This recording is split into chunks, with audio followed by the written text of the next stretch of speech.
Come in. Welcome. I'm E.G. Marshall. Welcome to the world of terrifying imagination, to the fear you can hear. There is a green land called the Emerald Isle, where stardust dapples shining lakes that sparkle against blue mountains which fall away to winding bays. But there are darker sides to Ireland, currents that run deep, a wasting, bitter civil war in the north, and everywhere, lurking behind the shamrock and beneath the laughter, a dark world of legend, of banshees and warlocks, of voices on the wind against which the traveler should stop his ears, or the sound of the death bell. Our mystery drama, The Death Bell, was written especially for the Mystery Theater by Ian Martin and stars Michael Tolan. It is sponsored in part by Anheuser-Busch Incorporated, brewers of Budweiser, and by the Kellogg Company, makers of Kellogg's Special K cereal. I'll be back shortly with Act One. Hello, this is Goldilocks. It seems like only yesterday that I was a little girl tasting porridge. You know, this one's too hot.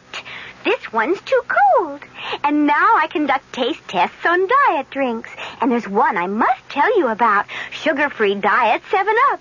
It has a fresh, natural, delicious taste. It drives my taste-o-meter crazy. Sugar-free diet 7-Up. This one's just right. Computers. We're big on that. You deserve an airline that remembers your name. Ozark's computer helps us not to forget your name, reservation, connections, your return plans. At Ozark, a big impersonal computer helps us deal more personally with you. Computers, we're big on that at Ozark Airlines. Now go Ozark's evening jet at 6:45 to Washington with through service to Champaign-Urbana and Peoria. Since time immemorial, man has sought to trace the future in the lines of the palm. The best answer always is, if you truly believe. As in spite of herself, it would appear that Sheila Doyle does.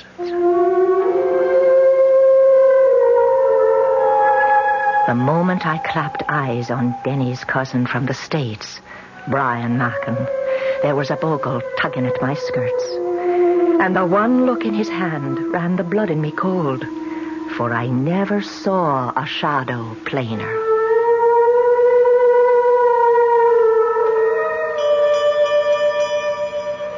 Brian? Oh, yes, Denny. Well, what are you doing over by the window? I'm trying to see where that bell came from. What bell? It's been ringing ever since you went up with Sheila, don't you? Well, that's funny. What? It stopped. You didn't hear it? Nope. Well, maybe you're just used to it. Don't you have some kind of a bell around here? Well, the church? No, not a church bell. Something much smaller, like, on an animal, maybe. Well, there aren't any animals around. Oh, well, maybe I'm just hearing things after that scare Sheila threw into me. Oh, look, Brian, I'm sorry about that. Sheila's as level-headed as they come about everything except some of the old country superstitions. She wasn't kidding, you know. She really believes in a lot of this. Well, forget it, Denny. I'm not worried about me. I was only concerned about Sheila. She looked all shook up. Oh, she was embarrassed. I think she felt she'd made a fool of herself. I don't think she'll be able to face you again tonight, but by morning she'll cook you a breakfast that'll stick to your ribs. Huh. You are going to stay, huh? Oh, I can take the car and run down to the local inn. No, sir, not on your life. My cousin comes all the way from the States. I don't let you get away till we do some catching up. Catching up? Yes. I want to hear all about your wife. My wife? Yes. Sheila and I are so sorry she didn't come along with you. She wasn't feeling herself at the last moment. Yes, I know, so you said. You see, this isn't so much a trip. It's more a sort of pilgrimage. A what? I want to find Carrie Kleiner. I want to see it for myself. If it exists. What do you mean? Well, Brian, I always understood it was just a family legend. You mean to say you've been here in Ireland now for 3 years and you haven't tried to look it up? Man, it's near 250 miles from here and I haven't a car. Anyways, it wasn't my side of the family. Well, it was mine. Or should have been. At the very least from my mother's side. You know that. Well, I honestly don't. All I know is that my mother used to ramble on when she got older about how there was royalty in the blood somewhere far back and the ancestors lived in a castle in the north. Carrig Clena.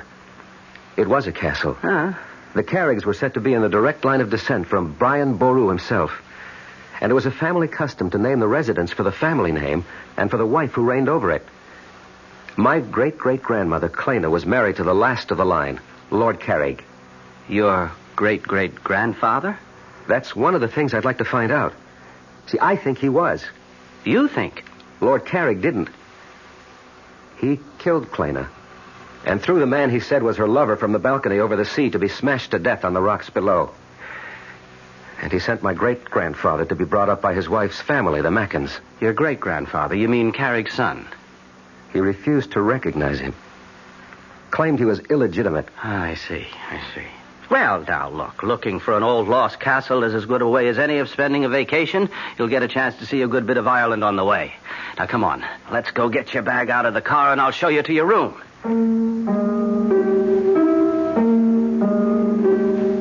For the first time in our marriage, I found myself getting a little annoyed with Sheila as I walked Brian to the car.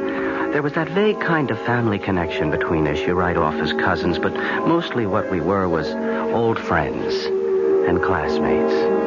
Now, with Sheila's superstitions jogging my imagination, I was uneasy with Brian. A feeling, thank the Lord, that a few minutes in the soft Irish night blew away. Oh, it's good to be alive on a night like this. It makes me think of... What, Brian? Commencement. The end of the term, anyway. or after the last ball game of the season. Tired, but loose. You remember? Well, for pitchers, maybe. Catchers with old football knees took longer to unwind. Well, so, how's the old rat race? Advertising? Oh, it still goes round and round. Hamsters on a cage wheel. How's the writing? Slow, but sure. And I make an honest buck cutting peat to keep myself in shape. You're a happy man. Oh, what more could I ask for? Wait till you see your namesake tomorrow. Little Brian. How soon will he be 2? About the time his little sister comes to join him, 6 months or so. Oh, hey, you're having another? Yes. Oh, well, that's solid, man. It's solid. Well, you know I always liked kids. Nothing like having your own, though. And how about you, senior citizen? What does that mean? Well, you have been married longer than Sheila and me. When are you and Gloria going to have yours? As a matter of fact, Gloria got pregnant 7 months ago. Oh, and you're trying to keep it secret. So that's why she didn't come along, huh? That's one of the reasons. But come on, I can't keep you away from your wife any longer. Here, just let me get my gear and we can hit the sack. Oh, there's no hurry. For my money, we could sit up all night and shoot the breeze. Well, that'd suit me if I didn't have a long journey ahead of me tomorrow. Oh, I see. You're still determined to go chasing rainbows.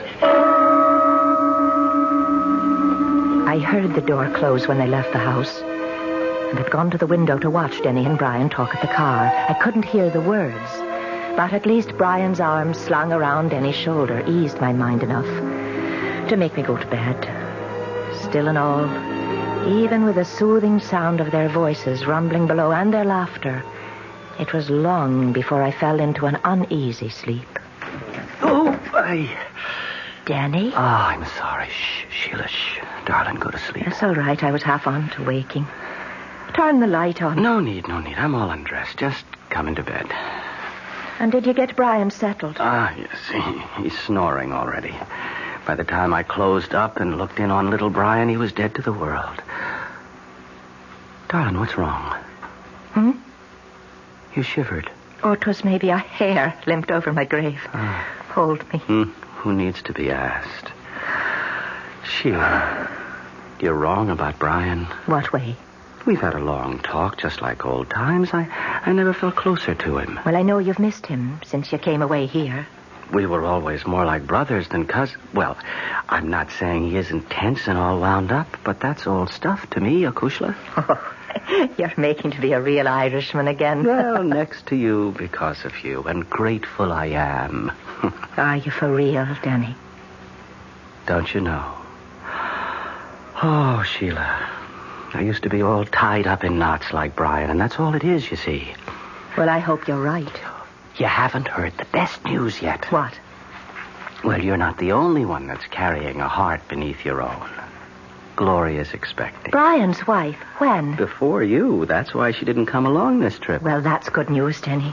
I want to be happy for your friend, your cousin, your brother, almost. Well, so you can be. Sheila. What did you think you saw in Brian's palm? Don't ask me. First of all, because I have no words to tell you. And second, I'm praying to sweet Mary to forgive me. For I'm hoping it was himself who's only giving me a warning not to meddle in the Lord's business. The night is quiet outside, except for the tinkle of that far-off bell. There's a kind of peace.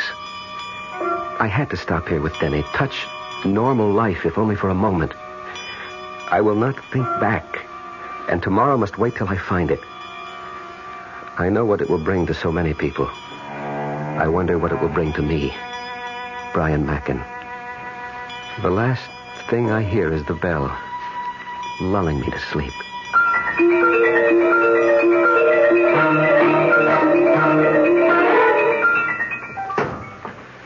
Well, that does it.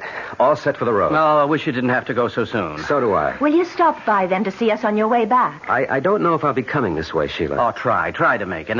And Brian. Yes? The farther north you get, particularly beyond Sligo, hug the coastline all the way. Please, don't go near the border. Ulster, you mean? There's still a lot of trouble. I wish you'd forget the whole thing. Except I won't. Well, man, it's like looking for a needle in a haystack. And if there ever was a Carrickclana, it's probably nothing but ruins by now. If there ever was one, I'll find it. And I think I will. And if you should, what would it prove? I don't know. Goodbye, Brian. Come again. I'll try. Bye, Denny, old pal. I'll only say au revoir. And it's glad I am to have met you, and forgive me for last night. The gypsy's warning? I don't know what came over me. Think nothing of it. Well, so long, chum, and drive carefully. I hope you had a good night's sleep. With the good company and the good air, what else? Even the little bell I finally got used to. And off I went like a log. So here goes. Hail and farewell.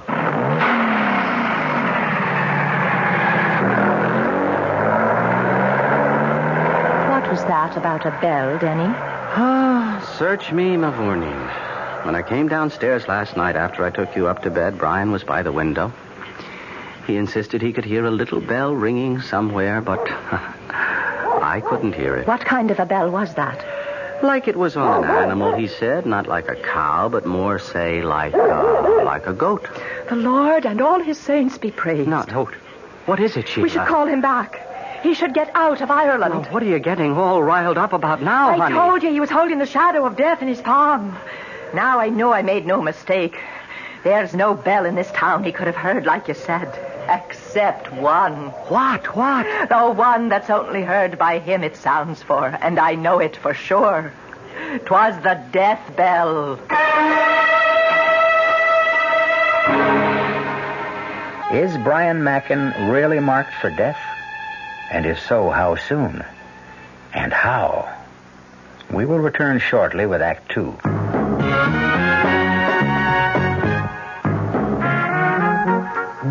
Some beer drinkers have funny ideas about beer. They think beer improves with age, like wine. Well, find a brewmaster, though. You'll find a beer drinker who knows better. The Budweiser brewmaster says it all depends on how beer is aged. Just letting beer sit in lagering tanks makes it older, not necessarily better. That even goes for keeping a case around the house for a couple of months. But there is one kind of aging that's good for beer. The Budweiser kind. Beechwood aging. In this kind of aging, something happens. It lets all the flavor of the choicest hops and best barley malt that go into Budweiser get through to you. Sure, it takes more time and trouble to brew Budweiser that way, but brewing beer right does make a difference. Anheuser-Busch, St. Louis. Hey, Mom, what's for dinner? Hey, Mom, what you got? It's time to get ready for the great outdoors, and your ShopRite supermarket has everything you'll need for cookout dinners and fun in the sun.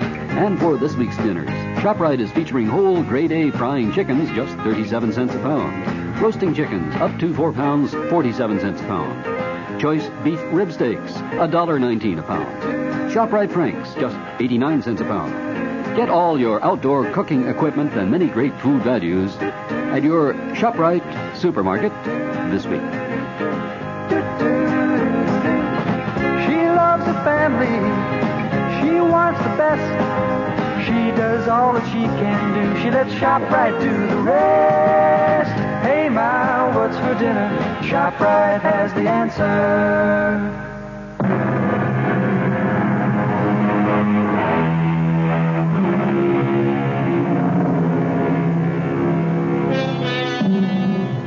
250 miles is a short day's drive as we reckon it in the good old US of A. But through the length of Ireland, stopping more and more in the last 50 miles to ask the still unanswered question, do you know of a castle in these parts called Carrickclena? It's a long, long trip that at last has brought Brian Mackin to a little bridge across a valley stream.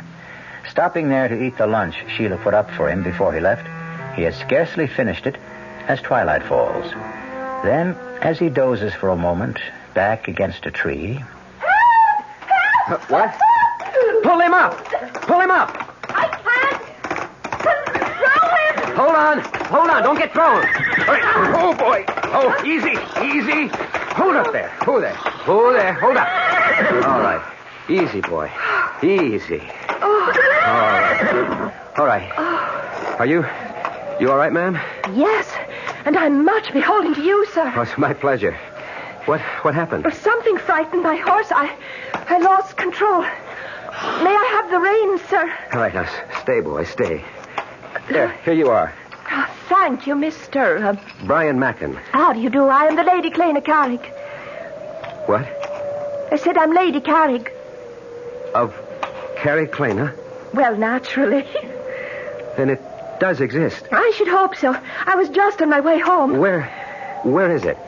Just across the bridge and over the hill. Oh, now that I've regained my composure.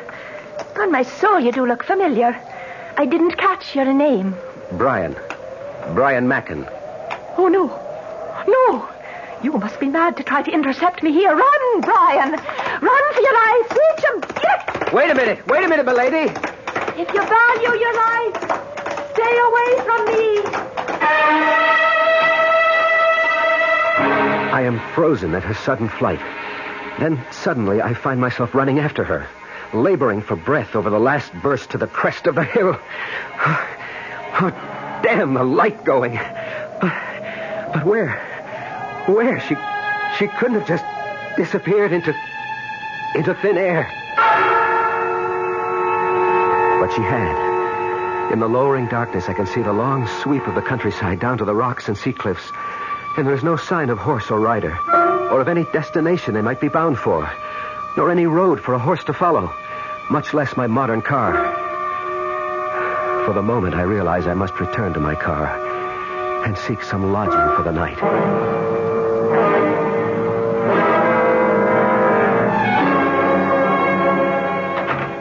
Danny, is that you? Well, who else were you expecting, Sheila? Oh, darling, I'm that glad to see you. It's late you are. Oh, we cut a few extra squares tonight as long as the light was with us. Here, what is it, little bird? You're all aflutter. It's Brian's on my mind. Oh, you'll laugh at me again, I suppose. But as I was laying our little one down with the sun just gone over the hill, I thought I heard him calling, Clena, Clena. Oh, now, Sheila, what's got into you? I wish I knew. I only know somehow we should never have let Brian go off for the north. Something terrible is going to happen to him. And if there is, what could we do to stop it? Well, we should try. Would you have me follow him on Shank's mare? How fast do you think I could walk it? Well, you could borrow the McFadden's car or Seamus' motorcycle. And if I did, where would I head for? Oh, don't fault me, darling, or make me the fool. It's just a feeling comes over me and I can't help it. I want to be wrong. I hope I'm wrong. Sheila, now please, stop worrying about Brian. If anyone ever knew how to take care of himself, that's the guy. I said it with authority because I meant it, or I thought I meant it. Or I tried to mean it because I wanted to reassure Sheila. The truth is, I was shaken again. I'd been 3 years living in Ireland, long enough to fall under all of her spells, even the black ones. And I'd have given anything to know where Brian was at that moment. And what he was doing.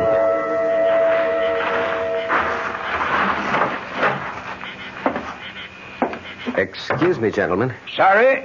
Closing time is posted. I wasn't looking for a drink as much as I was for accommodations tonight. Well, now, as to that... I'm willing to pay well for it. An American, is it? Well, for that much, I suppose we could be after finding your room and a bite to sup. And perhaps a little information? We're not for doing much talking around these parts, in particular to strangers. What would you want to know? Well, something very simple, I hope. Would either of you know where I could find a place called Carrickclena? Carrickclena? Yes, no. What would be after bringing it to these parts looking for the likes of Carrickclena? Well, till late this afternoon, only a dim hope of finding it after all these years. For private reasons. Oh, and what would the private reasons be? Family ones.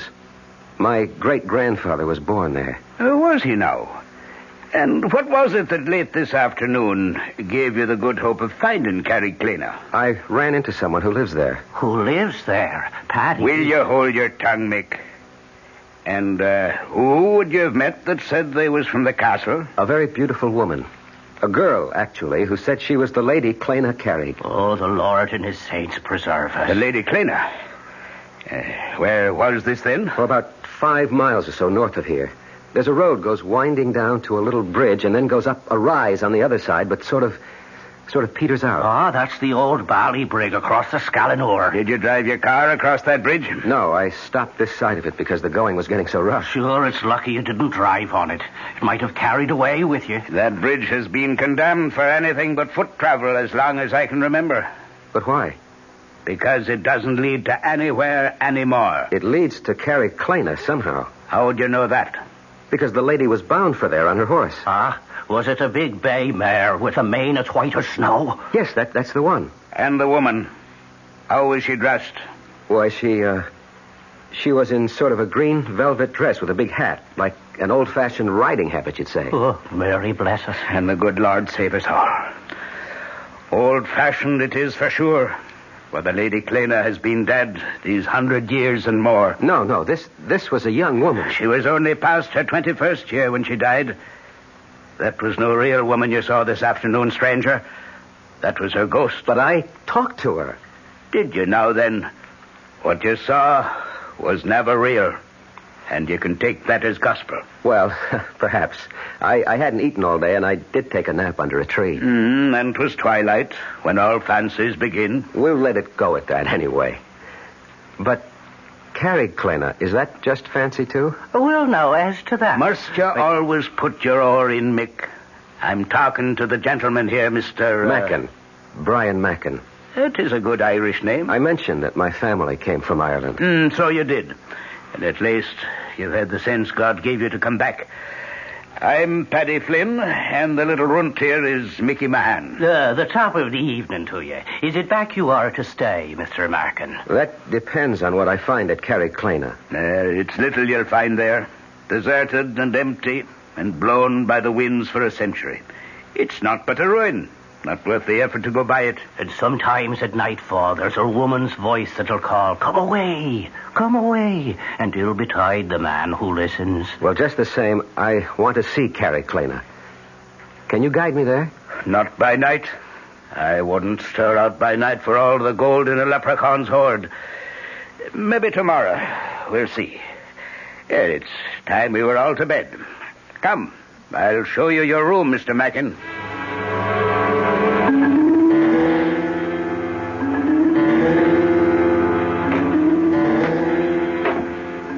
Do you think he's from the police? I don't think so, but I'm taking the chances. Sure, and what are you doing there? I'm making Mr. Mackin a little nightcap, as he requested. Only it will be a little stronger than he expected. How is that, Paddy? Sure, I'm giving him a little extra dividend. Your namesake, as you might say. Who will that be at all? Mickey been? I never heard tell of him. Well, now, that's because he emigrated to Chicago, USA, long before your time and mine. But he gave his name to what's in this little bottle here. Well, looks like no more than bog water. It'll make you sleep a deal sounder. Now then, you'll take this drink up to him, whilst I go arrange for the truck. It is a good thing we have a full moon to work with this night. To work? Isn't it obvious the guns are no longer safe at Carriclana? We'll have to have them up and away over the border by morning before our American gets to nosing about. We're not going by the castle by the dead of night. How else? But you'll be walking again by the full moon. You heard Mr. Mackin saw her abroad in scarce before dark. What kind of soldier are you, Mick, that starts at shadows? Now, let's have no more nonsense out of you. And away up with a drink to Mr. Mackin.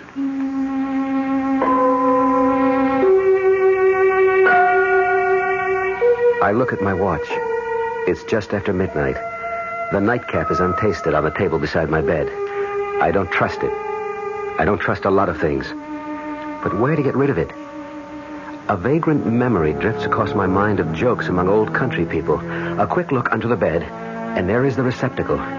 It's a matter of a moment to empty the glass in it. And none too soon. I can hear stealthy footsteps approaching. Don't use the curse, Mick. Unless there's trouble. If there is, I'll put him to sleep myself. Mr. Mackin? Mr. Mackin? I think he's away. Follow me. He's dead to the world. We'll check that out. He's drunk it. Will it keep him quiet long enough? 8 to 10 hours. And even when he wakes, he'll not want to leave his bed. Now come away, man. We've much to do.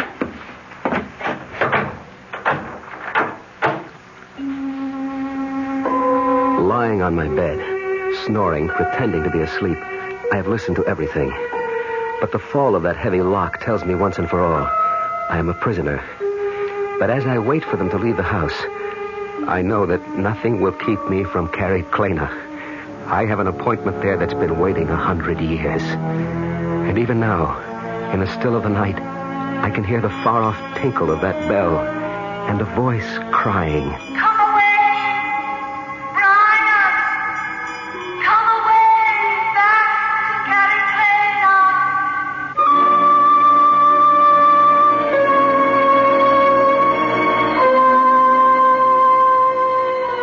I will return shortly with Act 3.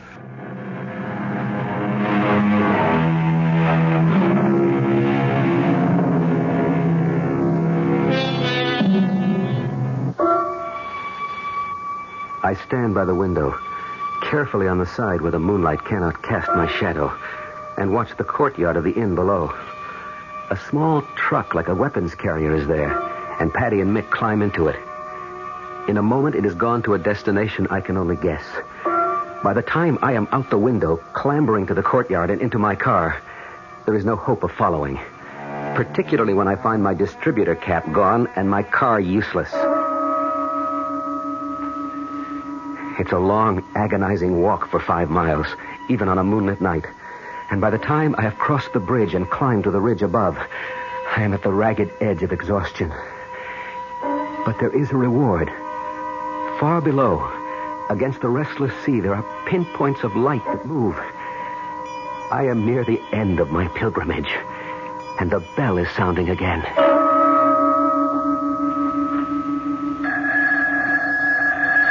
Danny. What is it, Sheila? The phone, it's ringing. Well, what time is it? It's 3:30 in the morning. Well, who could be calling us now? I don't know. I have been lying here awake, afraid that something was about to happen. Will you go down now and answer it, or shall I? All right. I'm on my way, but who? It's Brian. Or something about him. And whatever it is, no bell that rings in the night brings anything but ill luck.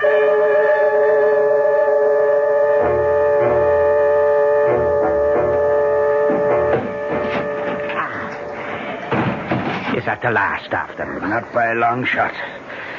And damn the moon. It's off away behind the clouds again. I wish I was off away with it. What's the matter, Mick? Are you afraid a banshee'll howl you off to your grave? Well, there's little I like at all about this night. We're all stretching our necks across the gibbet one way or t'other. Well, the sooner we deliver these guns over the border, the safer we'll be. I wish now I'd stood away with a ship that delivered them 3 days ago, and I'd be out of this in the way home. Well, you didn't. So let's have at it and get them away from the storehouse before... Wait a minute. What is it? By the ridge there. The silhouette of a man. Let's get the truck away and hidden around to the seaward side. Hey? You take it. Give me that cush of yours, and I'll handle whatever comes this way.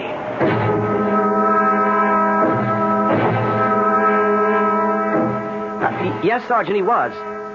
Well, he left yesterday morning about 9.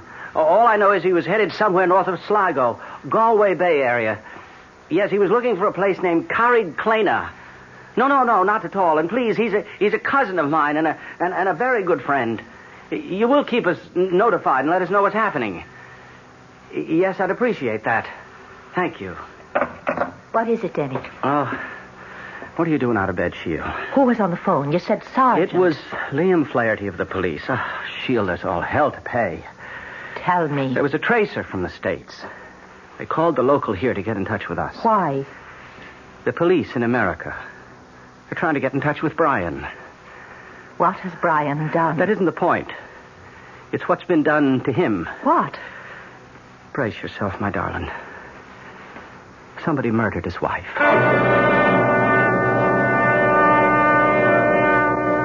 A moment ago, on my way down the hill, I could see Carrickclena full in the moon. What do they mean it's a ruin? It was just as I pictured it.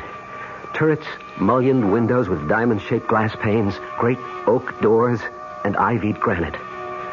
Now, with the moon hidden, its silhouette looms over me, reaching out to me as I come home at... Oh, cool. You didn't have to hit him so hard. I wasn't taking any chances with Mr. Mackin this time. Ah, is that who it is? Say for yourself. How do you get over the drink and away and here? No time to worry about that now. You think he is police or maybe the British? Whatever he is, we'll decide that later. Let's get the guns off and away first.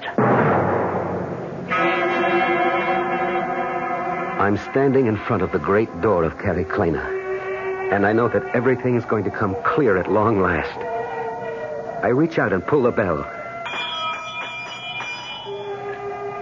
Even the bell is familiar, although I cannot quite place where I've heard it before. And now, the door is opening. Good evening, Brian. We've been waiting for you. Good evening, Your Lordship. I'm sorry I'm late. No matter.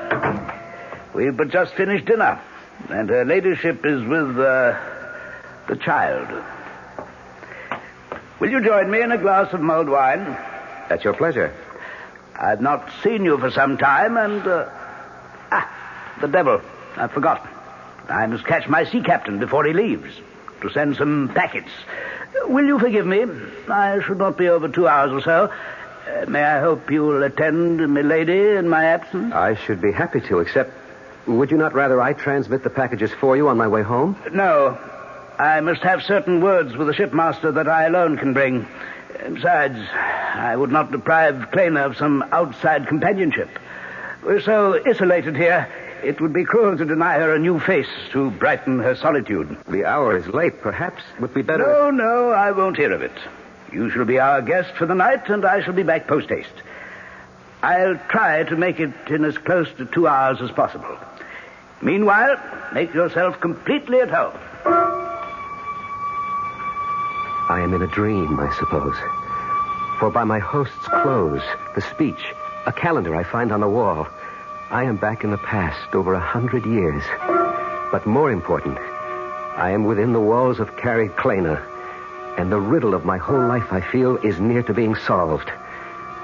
When Lord Carrick leaves, I am too impatient to wait for my answers. So I climb the great staircase to Clena's bedroom and knock on the door. Who is it? Brian. A moment.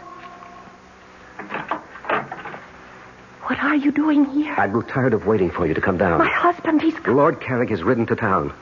It will be 2 hours before he returns. May I come in? I shouldn't let you. It's too late. I thought you'd left for good 2 years ago. When I lost you to him, I meant to. But for a while, I stayed hiding in the fen. Oh, I know you were seen. Do you know what you've done to me? And why do you come back now? I wanted to see the boy. By what right? Is he mine, Clena? I have to know. Is he mine? No. You called him by my name. It was a foolish choice. Why? Because I loved you. And now? Oh, Brian, the years have come and gone. Lord Carrick is my husband and the father of my child. And I have a whole new life I've learned to accept. I still want to know if the child is mine. Let me go. When you answer me. How could he be yours? He was born 10 months after I married Lord Carrick. Then why does everyone whisper he's mine? Because you didn't leave as you promised.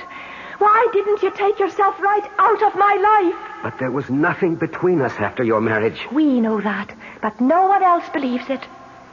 They still think the child is mine. Even Lord Carrick. I can't imagine why he could have welcomed you here tonight. I can't tell you how he... Wait a minute. What is it? Hush. Dear God, he's here. You'll kill me. Over my dead body. And here it is. The moment I've reached back through a century for. The one I want to change. It's today I want to bring back. And Gloria and my own child that I killed in one moment of anger and hate as Lord Carrick plans to do with me and Clena now. I have only one chance of bringing Gloria back. To change history. Or at least to set it right. He's coming up the outside balcony stairs. Through the French windows. Run, Brian, he'll kill me if he finds you here. I'll kill him first for doubting you. Oh, in heaven's name, no. Lord Carrick, hold. So once again you try to steal my wife. Put up your dagger. I am unarmed. So much the better. You first, and then my wife. This time not so easily. I'm not the hunted, but the hunter. Look to yourself! He stands with his dagger half raised, frozen with inaction as I hurtle myself towards him, hands raised to shield and grapple and destroy him. But what I reach for is nothing but a shade. My outstretched hands grasp only air, and my hurtling body passing through his spectral waist crashes full tilt against the crumbling battlement, which gives way like powder. And of a sudden, just like the lover in the ancient legend, I am plummeting like today's skydiver towards the rocks below. And in this awful moment, I know that I was just as wrong about my wife, Gloria, as Lord Carrick was 100 years ago about Clena. Small comfort now to know that I am legitimate as the rocks below rush up towards me like an express train, and I am no more.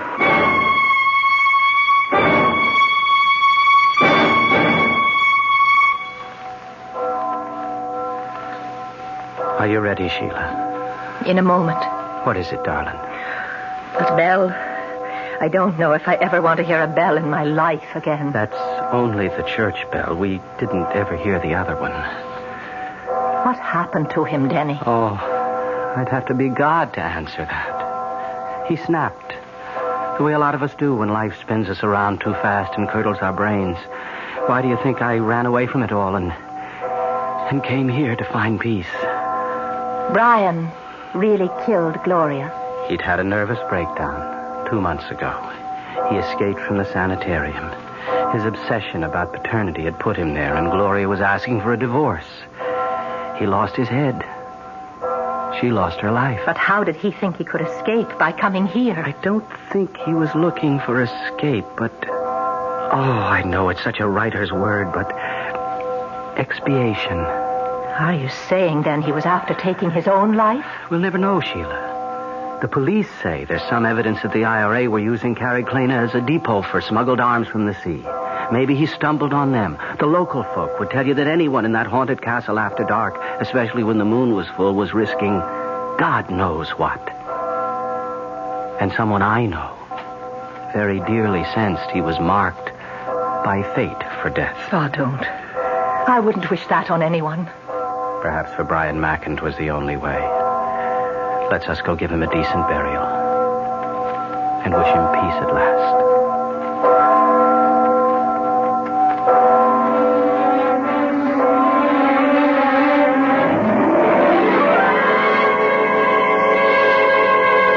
A strange tale.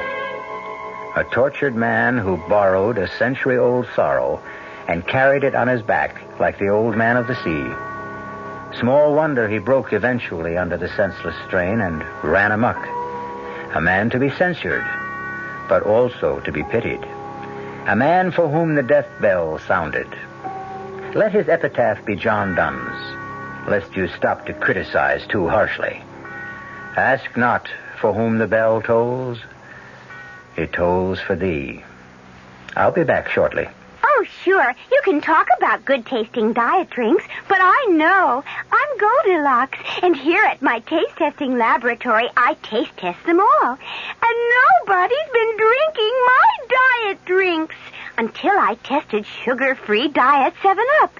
And then, kabloomy! Every bear wanted some. Diet 7-Up is fresh, natural, delicious. Sugar-free Diet 7-Up. This one's just right. North Jersey is certainly getting a higher yield this spring, especially with Suburban Savings Special High Yield Savings Certificate that you can raise for fun and profit. All you have to do is plant a modest $2,500 minimum in Suburban Limited Issue 7.50% Savings Certificate. Then put your certificate in a nice, safe place. Suburban takes care of the rest by compounding interest continuously from day of deposit paid quarterly. You'll get a nice, healthy 7.90% effective annual yield on your 7.50 savings certificate when you let it grow from 4 to 10 years. Early withdrawal prior to maturity is, of course, subject to a substantial penalty. So for a nice, healthy 7.90% annual effective yield, grow Suburban's 7.50% savings certificate for fun and profit at any Suburban savings office in Bayonne, Edgewater, Elmwood Park, Emerson, Hackettstown, Morris Plains, Nutley, Paramus, and Sparta. Our cast included Michael Tolan, Marion Seldes, William Redfield, and Guy Sorrell. The entire production was under the direction of Himan Brown. Radio Mystery Theater was sponsored in part by new sugar-free Diet 7-Up.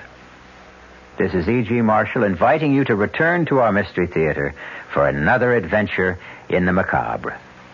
Until next time, pleasant dreams.